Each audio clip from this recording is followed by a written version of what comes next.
જામનગરના જોડિયા તાલુકામાં થયેલ લૂંટની ચોરીની ફરિયાદમાં ફરિયાદી જ આરોપી નીકળ્યો। જામનગરના જોડિયા તાલુકાના કેસિયા ગામ નજીક લૂંટની ચોરી થયાની પોલીસ ફરિયાદ નોંધાઈ હતી, જેમાં ફરિયાદીની ઉલટ તપાસ કરવામાં આવતા ફરિયાદી જ આરોપી નીકળ્યો હતો। ગત તારીખ 4ના રોજ કેસિયા ગામ જવાના જૂના રસ્તે લૂંટ થઈ હોવાની પોલીસ ફરિયાદ નોંધાઈ હતી।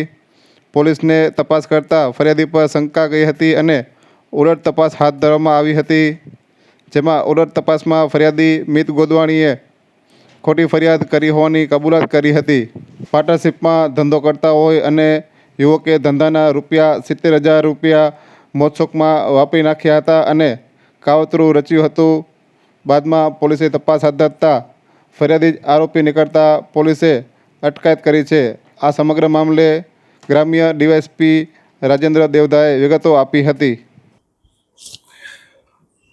જામનગર જિલ્લાના જોડિયા પોલીસ સ્ટેશન વિસ્તારના એક ફરિયાદી દ્વારા પરમ દિવસે લૂંટની ફરિયાદ હકીકત આપેલ। ફરિયાદી શ્રી મિત કિરીટભાઈ ગોદવાણીએ હકીકત એવી જણાવે કે પોતાની ઇલેક્ટ્રિકની દુકાન ધ્રોલ ખાતે બંધ કરી અને રોકડા ₹70,000 લેપટોપ લઈ અને પોતે પોતાના ઘરે ગામડે જતો હતો।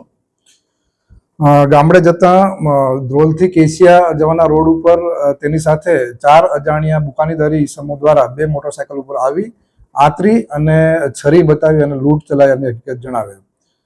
જે અનુસંધાને જિલ્લા એસપી દ્વારા આની ગંભીરતાને ધ્યાને લઈ અને એલસીબી તેમજ સુપરવિઝન તરીકે અમે તેમજ લોકલ પોલીસ દ્વારા સ્થળ ઉપર જઈ વિઝિટ કરતા વિઝિટ દરમિયાન ફરિયાદીનું વર્ણન તેમજ વિગતો જણાવતા તે વિગતો થોડી ડાઉટફુલ લાગતા ફરિયાદી દ્વારા જણાવેલ કે ચપ્પુના ઘા મારે તો તેમાં જે થયેલ ઈજા તેમજ ફરિયાદી દ્વારા ધ્રોલથી બનાવવાળી જગ્યા સુધી પહોંચતા સમય 40 મિનિટ જેટલો, તો ખરેખર તો આમ 15 મિનિટ થાય પણ 40 મિનિટ જેટલો સમય બતાવ્યો।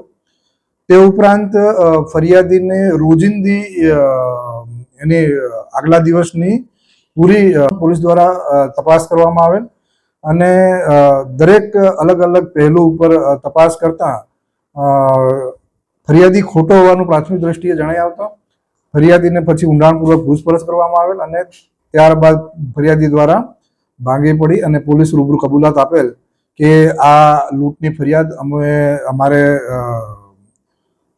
બહાર ફરવા જતા ખર્ચો થઈ ગયેલ હોય, જેથી હિસાબમાં ઘરે બતાવવા માટે આ ખર્ચો બતાવી ના શકાય તેવી કન્ડિશન હોય, તેને આ એક ખોટું કાવતરું ઘડી અને લૂંટનો બનાવ ઘડી કાઢેલ હતો તેવી હકીકત ધ્યાને આવેલ, જેથી તેને અલગ અલગ એંગલથી જોઈ અને તેના પુરાવા એકત્રિત કરી તે દિશામાં હાલ પીઆઈ દ્વારા તપાસ કરવામાં આવી રહેલ છે।